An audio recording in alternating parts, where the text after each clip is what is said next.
Paloma Blanca de la Paz, el secreto del jardinero, las 8 leyes espirituales que transformaron mi vida financiera. Capítulo 1. El encuentro inesperado. Era una calurosa tarde de verano cuando Daniel, un joven contable de 32 años, estaba sentado junto al lago en el pequeño pueblo de Vila Serena, contemplando las tranquilas aguas mientras revisaba sus cuentas en su teléfono celular. Otro mes de salarios ajustados, deudas acumuladas y la sensación de que, por mucho que trabajara, el dinero parecía escurrirse entre sus dedos como arena. ¿Por qué algunas personas prosperan y otras no, aunque trabajen duro?, pensó frustrado. Fue entonces cuando escuchó el sonido de pasos sobre la hierba seca.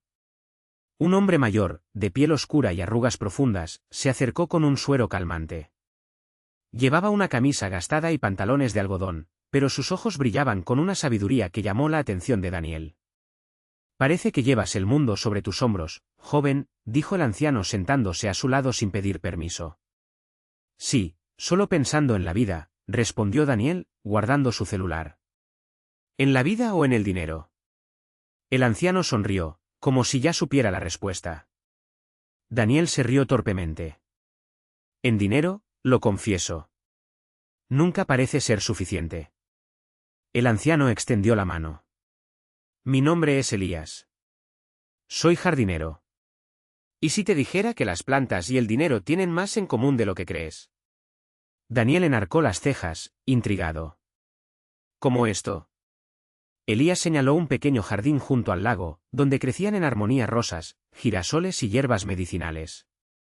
Así como una semilla necesita leyes naturales para florecer, el dinero también obedece a leyes espirituales. Y cuando las entendemos, la prosperidad llega, como un río que no se puede contener. Daniel sintió que algo dentro de él se iluminaba. ¿Leyes espirituales? ¿Estás hablando de religión? Elías negó con la cabeza. No. Estoy hablando de principios eternos, tan antiguos como la humanidad. Si quieres, puedo enseñarte. Pero solo si estás dispuesto a regar la tierra antes de cosechar. Daniel dudó por un momento, pero algo en su interior le dijo que este encuentro no fue casual. Estoy dispuesto. Elías sonrió. Entonces ven mañana al amanecer. Trae un cuaderno y un corazón abierto. Capítulo 2. La primera ley, la ley de la semilla. Al día siguiente, antes de que el sol pintara el cielo de naranja, Daniel estaba en el jardín de Elías. El anciano ya estaba agachado, plantando pequeñas semillas en hileras perfectas. ¿Por qué tan temprano?, preguntó Daniel, frotándose los ojos adormilados. Porque la primera ley de la prosperidad es sembrar antes de cosechar, respondió Elías, sin mirar atrás. La mayoría de la gente quiere cosechar sin plantar. Pero la naturaleza no funciona así. Y el dinero tampoco. Le entregó a Daniel un puñado de semillas de maíz. Planta esto. Y mientras lo haces, recuerda, todo lo que deseas en la vida, dinero, salud, amor, comienza con una acción. Una semilla. Daniel obedeció y cavó pequeños agujeros en el suelo. ¿Pero qué pasa si no tengo nada que sembrar? Si estoy endeudado, ¿cómo puedo invertir? Elías sonrió. Incluso los hombres más pobres tienen algo que ofrecer, su tiempo, su conocimiento, su fe. La semilla no tiene que ser grande. Es necesario plantarla con intención. Señaló una planta de albahaca que crecía cerca. Esta planta surgió de una semilla más pequeña que la uña del meñique. Pero hoy alimenta a mi familia y todavía queda mucho para vender. El secreto no es el tamaño de la semilla, sino la consistencia al regarla. Daniel anotó en su cuaderno. Brote, primera ley, la ley de la semilla, la siembra es el primer paso para cosechar. Invierte tiempo, dinero o conocimiento, aunque sea poco, con fe en el futuro. Capítulo 3. La segunda ley, la ley de la gratitud. Durante las siguientes semanas, Daniel regresó al jardín todos los días. Mientras aprendía a podar, fertilizar y regar, Elías le enseñó la segunda ley. Un día, mientras cosechaban tomates, Daniel se quejó. Este mes fue malo. Mi factura de electricidad era cara y él sobregiró. Estoy arruinado otra vez. Y Laiche dejó de hurgar y miró profundamente a Daniel a los ojos. ¿Alguna vez has agradecido tener una casa con electricidad? ¿Por tener un banco que te presta dinero cuando lo necesitas? ¿Por tener salud para trabajar? Daniel guardó silencio. ¿Gratitud? ¿Ahora? Estoy hundido. Elías tomó un tomate maduro y lo partió por la mitad, dejando al descubierto las brillantes semillas del interior. La gratitud es el fertilizante de la prosperidad. Cuando agradeces lo que tienes, aunque sea poco, le estás diciendo al universo, reconozco tus bendiciones y estoy listo para recibir más. Pero cuando simplemente te quejas, es como tirar veneno al suelo. Nada crece en suelo amargo. Daniel suspiró. Pero ¿cómo puedes estar agradecido cuando las cuentas no cuadran? Empiece poco a poco, dijo Elías. Agradece la cama en la que duermes. Por el pan de la mañana. Por el aire que respiras. La gratitud no cambia tu realidad inmediata, pero cambia tu energía. Y la energía atrae o ahuyenta la abundancia. Esa noche, antes de irse a dormir, Daniel anotó en su cuaderno 3 cosas por las que estaba agradecido. Al principio fue difícil. Pero con el tiempo la lista creció. Cara rezando segunda ley, la ley de la gratitud. La prosperidad florece donde hay gratitud. Agradece lo que tienes y se te agregará más. Capítulo 4, la tercera ley, la ley del flujo. Un día, mientras regaban las plantas, Daniel preguntó: Elías, ¿por qué algunas personas se enriquecen y otras no, aunque trabajen de la misma manera? El anciano sonrió y señaló el río que atravesaba la ciudad. Mira el agua. Nunca se detiene. Siempre fluye. Cuando damos, recibimos. Cuando retenemos, nos estancamos. El dinero es como el agua, debe circular. Daniel frunció el ceño. Pero si dono dinero, tendré menos. No hablo solo de donaciones, explicó Elías. Hablo de generosidad. De compartir conocimientos, oportunidades, una sonrisa. Cuando ayudas a alguien a prosperar, abres canales para tu propia prosperidad. La energía del universo es sabia, lo que das, te regresa multiplicado. Para probar su punto, Elías le dio a Daniel una tarea. Esta semana haz algo generoso sin esperar nada a cambio. Puede ser un café para un colega, un cumplido sincero o incluso perdonar una pequeña deuda. De mala gana, Daniel decidió pagarle el almuerzo a un pasante de oficina a quien siempre veía comiendo solo un sándwich. Al día siguiente, inesperadamente, recibió una bonificación por el trabajo que había realizado meses atrás, una cantidad que cubría sus deudas por sobregiro. Viendo las estrellas, tercera ley, la ley del flujo, lo que fluye, se multiplica. Sé generoso y la abundancia llegará hasta ti.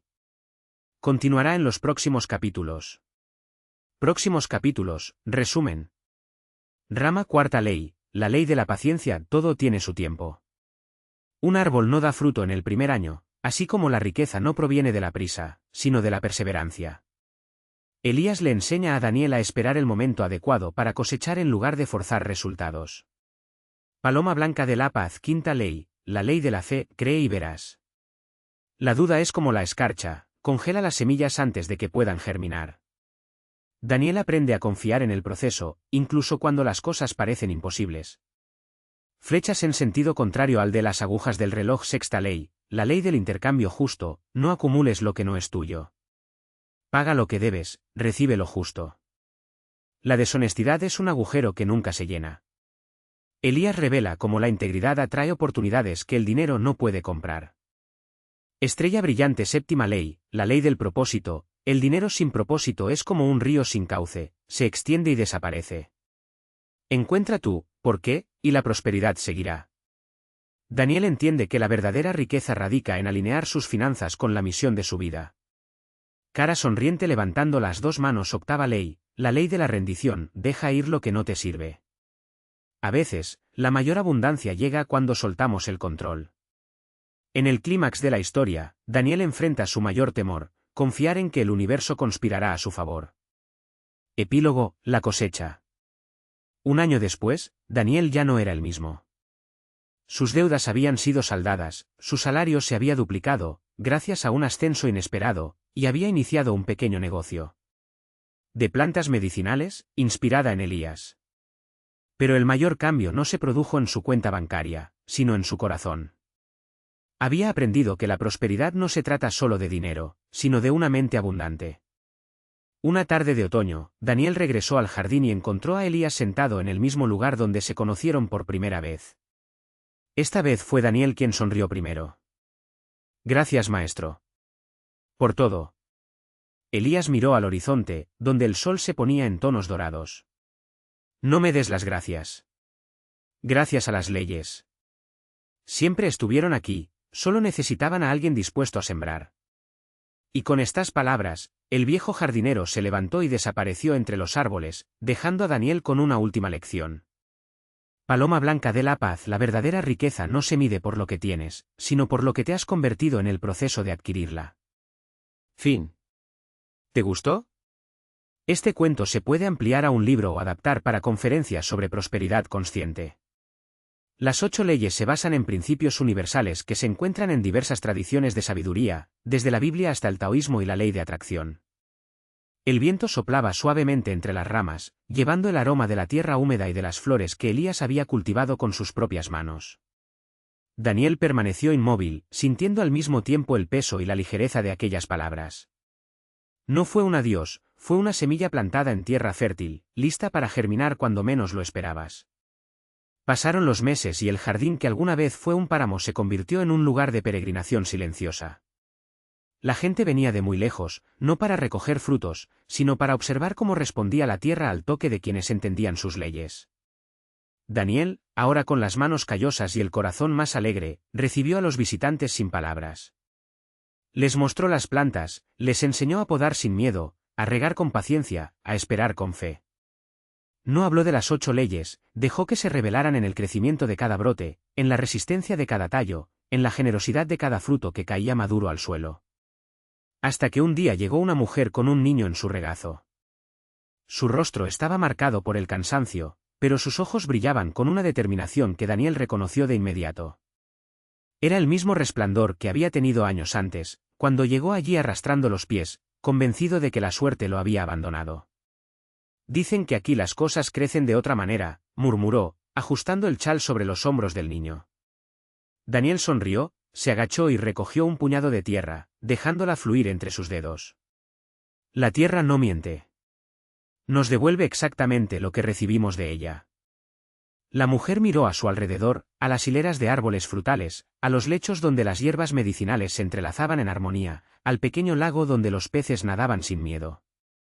No había vallas, ni guardias, ni carteles que prohibieran a nadie recoger lo que necesitaba.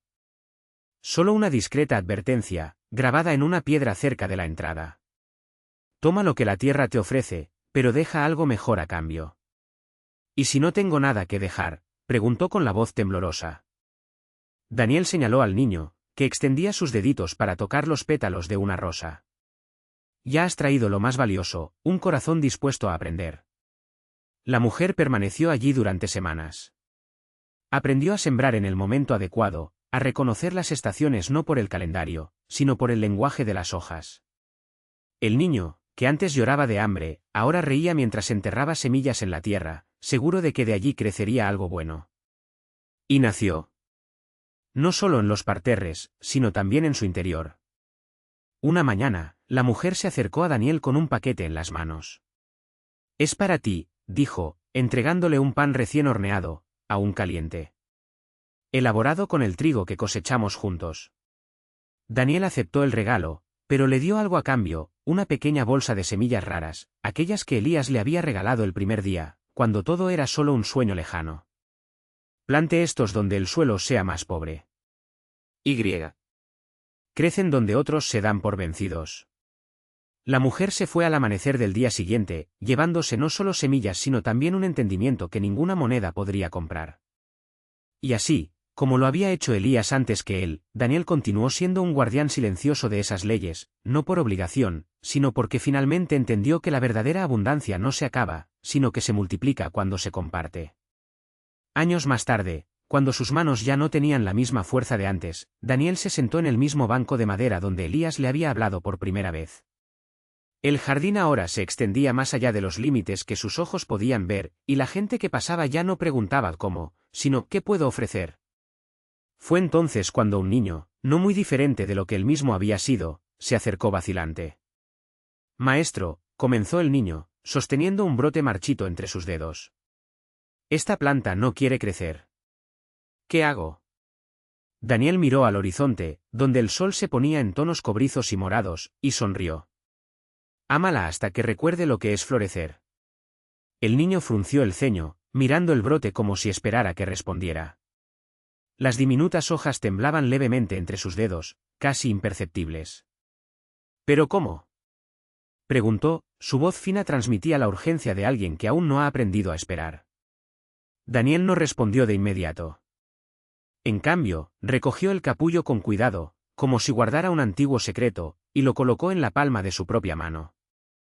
El aire era cálido y estaba impregnado del olor a tierra húmeda y flores tardías. Cerró los dedos suavemente, como si bendijera algo frágil. Cuando era joven, comenzó, pensaba que crecer consistía en tirar, forzar, exigir. Pero las plantas, como las personas, no necesitan orden para vivir. Necesitan memoria. El niño estaba sentado a su lado, con las rodillas cubiertas de tierra y los ojos fijos en la mano de Daniel. ¿Recuerdo de qué? Que ya eran semillas. Que la lluvia no es castigo, sino promesa.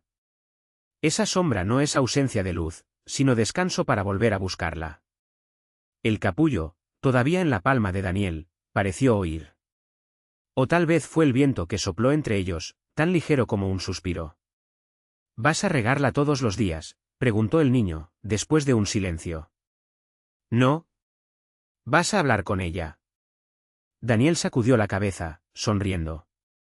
Te dejaré que me enseñes. Porque una planta que no crece no está enferma, está esperando que alguien la vea tal como es, no como nos gustaría que fuera.